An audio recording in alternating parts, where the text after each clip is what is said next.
My name's Djon Mundine,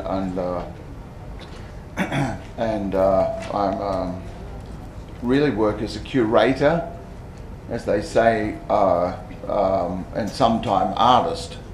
This question: what is the person who hangs around with bands that has no musical talent?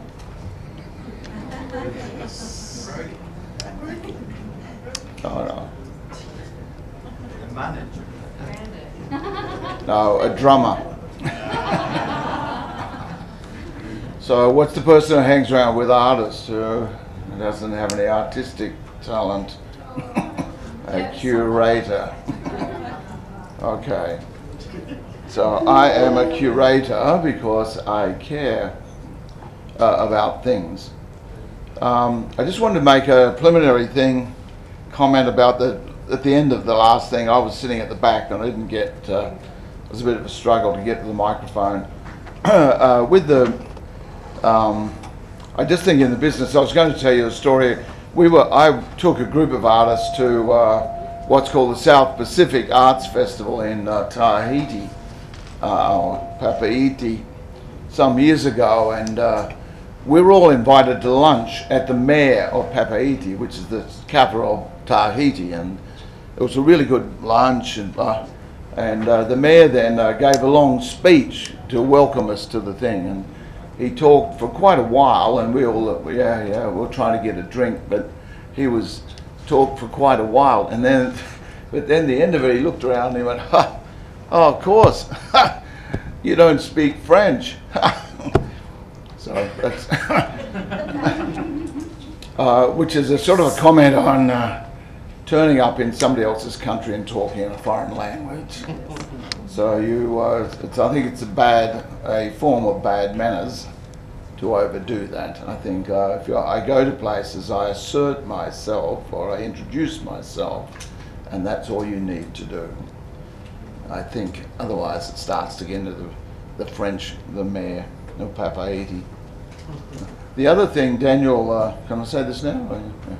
Daniel was talking about words, Aboriginal words and place names. And there are place names that means a fish or a bird or a rat, or it's an echo, as you were saying, or a shadow.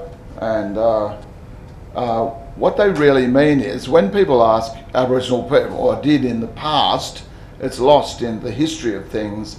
So it was recorded, some person in knickerbockers turned up, this white person in funny shoes, and said, what's the name of this place? And people would say, oh, this means fish, or it means this is a bird, or they might just say, this is the hill, that's a hill. We've got a name for that, that's the name of that hill. It's a bit more complex than that. It'd be like if a Martian came here and pointed at the crow there outside, or those birds, and said, what's that? And you said, oh, that's a bird, which is true, it is a bird, but it's a kite. You could talk about it, or it's a yellow-bellied sapsucker, or it's a honey-eater, or it's a pigeon. You could name it more definitively. So people generally would just give that word, like, oh, that's a tree, or that's a tree, you idiot, yeah. And they're sort of thinking, actually, why are you asking? That's obvious, it's a hill. So there was a place where I lived here, I think it's still there. That's the beach at Maningrida, an island in Arnhem Land. I used to live, this is the view out of my window in the morning, was that looking towards the sun. And there was a place along that beach called Rulku, R-U-L-K-U. And there was a little water hole in the beach where you could get fresh water. But that place, I said, what's that place? And stupidly, I said, what's the name of that place? What does it mean? I mean, yeah. And they said, oh, that's a Barramundi place. The Barramundi spirit lives in that place. But really, the name of that place meant there's a buoyancy bladder, a little bladder that's in the fish, and that regulates the up and down flotation of the fish. And the name of that place is about the fish, but it's also really the name of that buoyancy bladder. So people would normally say, oh, that's the Barramundi fish, but they really mean it's this, or they might mean it's the eye or the tail or the fin or something. They're talking about a specific part of a body. There's a town called Nhulunbuy, a mining town really, in Arnhem Land. There's another town, and they say that Nhulunbuy, when you ask people, they say, oh, that's the name of that hill. There's a big hill next to the town. But the name means this protuberance, a big thing sticks out, but it means nose, like some people I saw last night who could have parted the Red Sea. Or ploughed a few acres.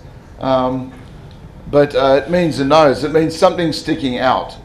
And all the honey bees in Arnhem Land, where they're inside a tree, the hive is, but they build a little protuberance, like a little thing sticks out, like the entrance to an igloo. I don't know what the Sami word for igloo is, but anyway. But igloo, there's a little tunnel that you crawl inside. And that's the same with those beehives. The entrance is the bees have to come in through that thing.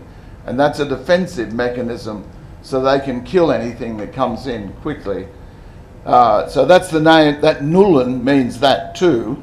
And really, it's all the rock there is the honey spirit. That hill is the honey spirit. So you might find a number of places where people say, oh, that's honey, yeah, that's the honey tree, honeybee, or they say, oh, there's another one, there's another honeybee, but they're talking about anatomical or spiritual things to do with that animal or plant.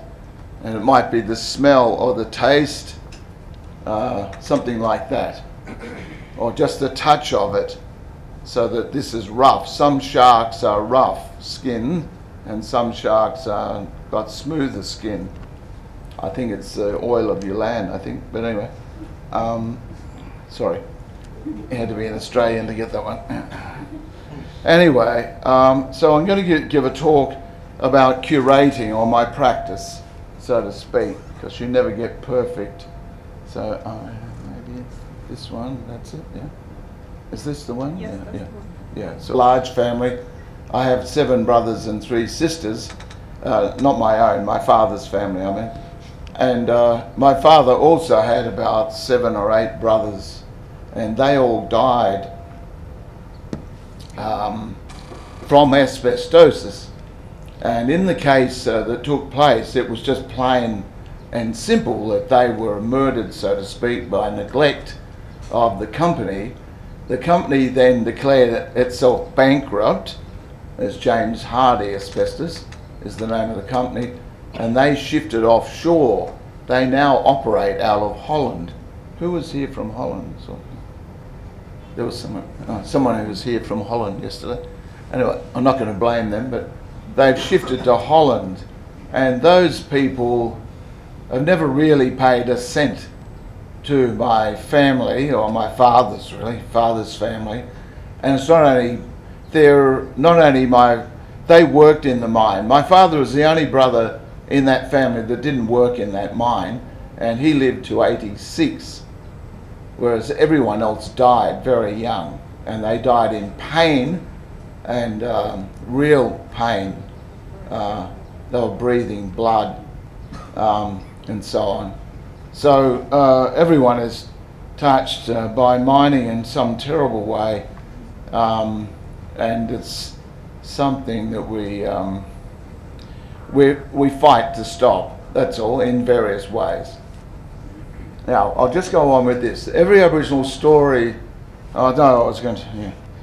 So I was going to sing for my my family. There's a song from the East Coast. Anyone on the East Coast can sing this song. It was recorded in 1830 near Newcastle in 1830. Sorry, I'm not a singer, so just hang in there. Ngabia, ngabia, ngabia, ngabia, ngabia, Kurumunka, Kurumunka, Kurumunka, Korigor, Korigor, Ngabia, Ngabia, Ngabia, Ngabia, ngabia, kurimunka, kurimunka, kuroko. And the words of that song are, where is the man? Where is the man? He's gone, he's gone. That's the way it is. That's the way it is. He's gone, he's gone. Thank you. Now, every Aboriginal story, generally a song cycle, begins with a sunrise. And so I have this picture here of my humble house on the beach. It's an ex-missionary's house. So I tried to do a lot of devilish things there and hold sacred masses, black masses every day. This is the sunrise over the east coast in Sydney. I was going to Brisbane one day. I looked out the window and the plane window was just very clear. So I was able to take this photo. Nowadays, the people would chase you. Now this is a piece of work, a work I did as a performance. And it's a video, really. It's a still from a video called I Saw the Sun. And it's about the sunrise coming over a city in Australia. It's called I Saw the Sun. I sang my song, I danced my dance. I didn't want to show you the video in case Amnesty International turned up for torturing you people.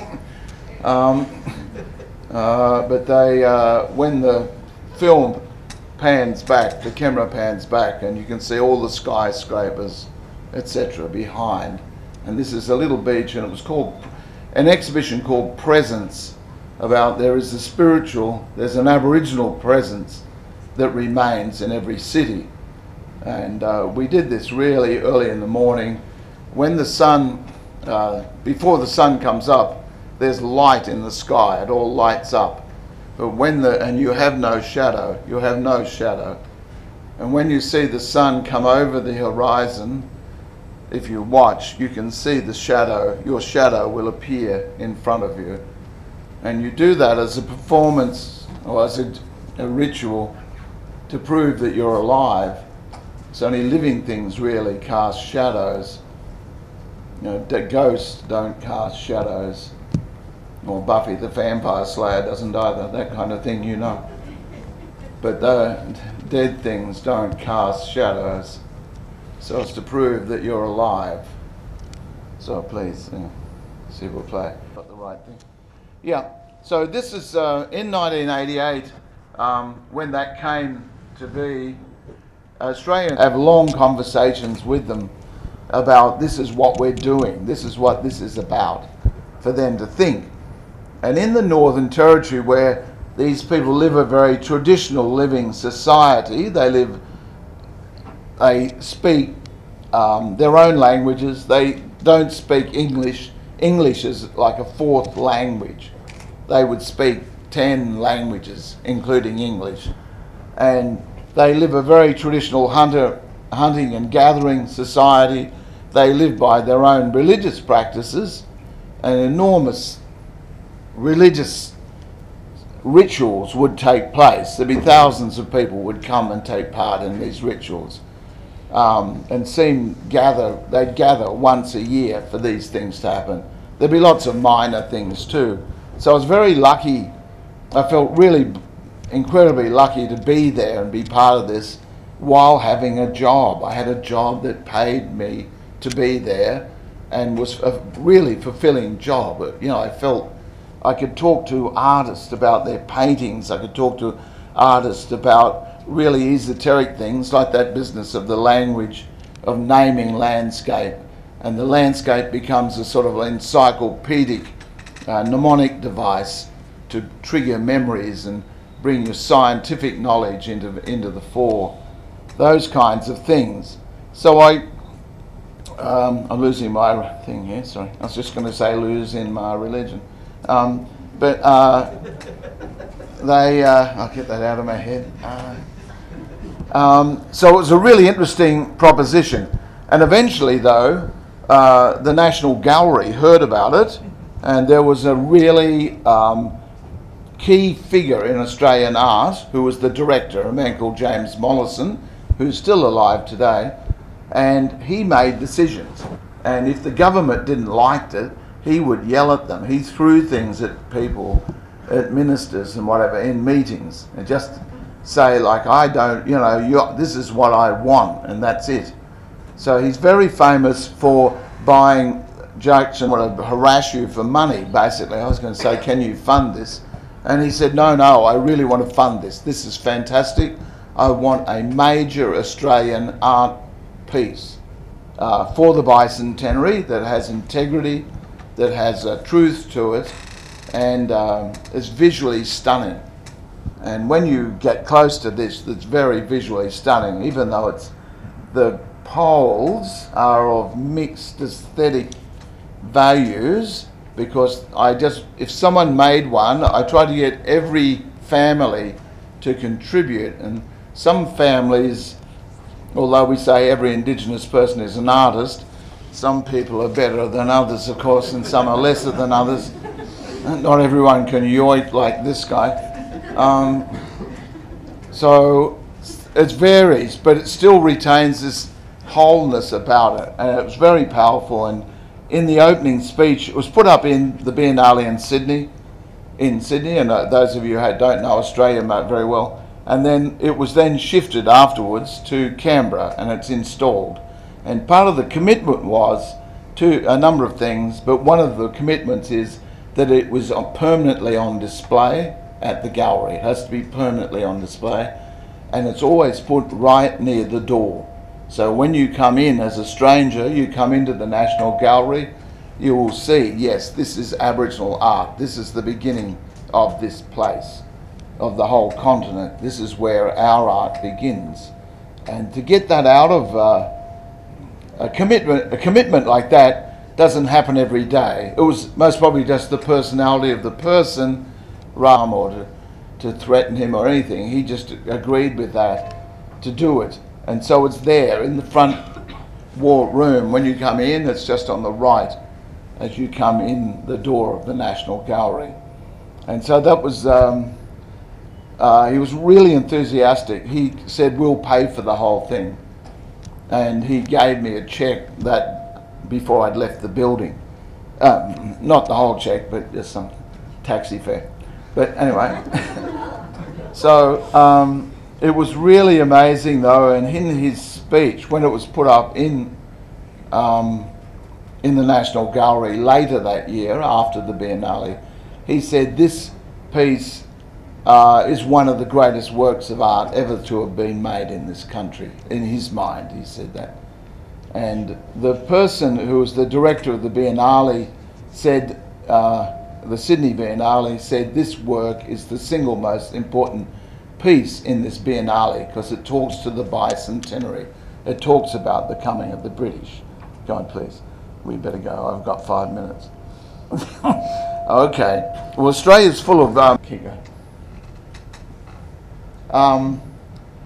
So, keep going. Yeah. Now, this is that town, Nhulunbuy. Go back. Yeah. That... what do we got? This one? Yeah. This is Nhulunbuy, the town I was talking about with the honeybee spirit. And all this land here is really bauxite. The whole place is full of bauxite, which is the spirit of the honeybee, really, in Aboriginal terms.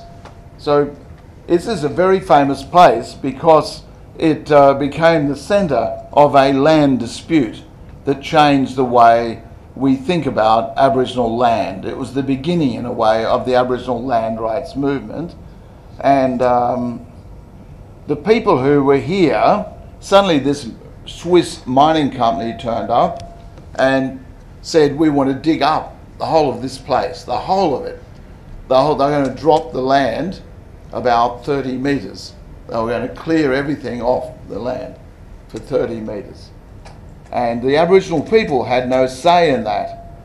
And these are images of that. So they did two things. The people the leaders of that society, both men and women, did two things.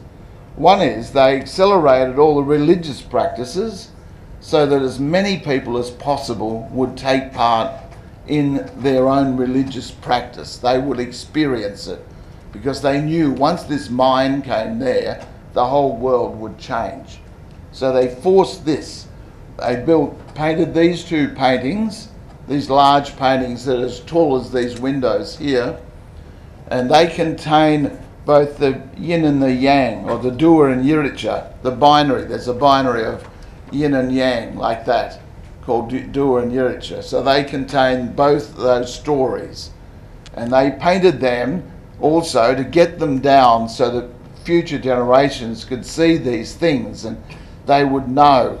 They would be able to say, I am an Aboriginal, I know my story. It's a box of chocolates. But the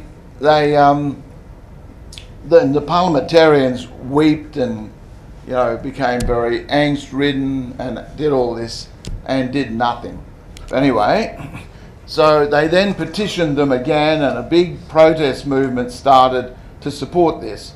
I'll just quickly finish. Yeah. And they, the end result was they put up a parliamentary inquiry committee, and that inquiry committee decided, really, they interviewed all the Aboriginal people about their beliefs and their land connection, and in the end they gave a result and said Aboriginal people don't really own the land.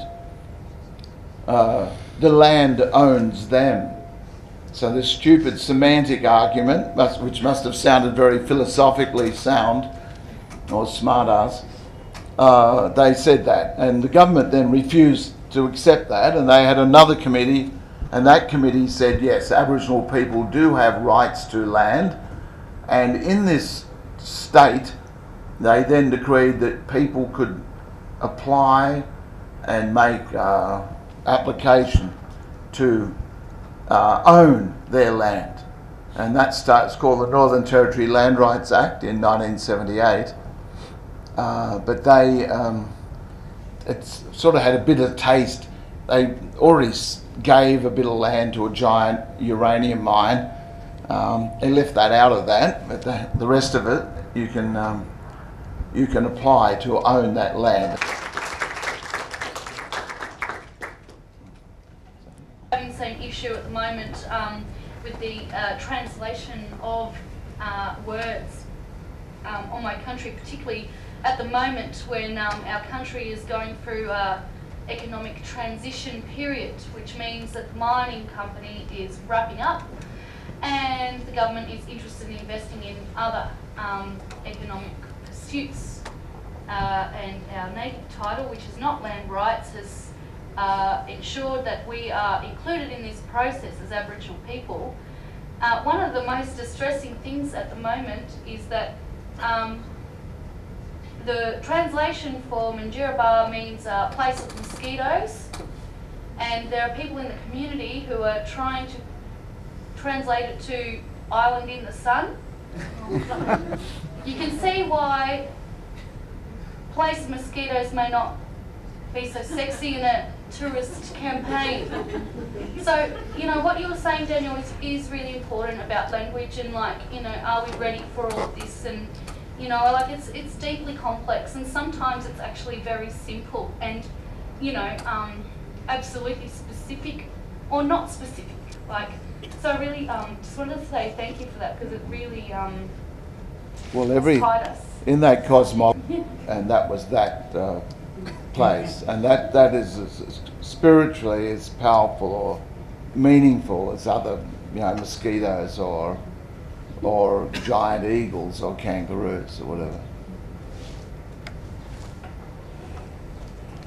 Non-fluent Sami speakers, and that problem then continues, because then we get discussions about reference. What does this and that name reference to?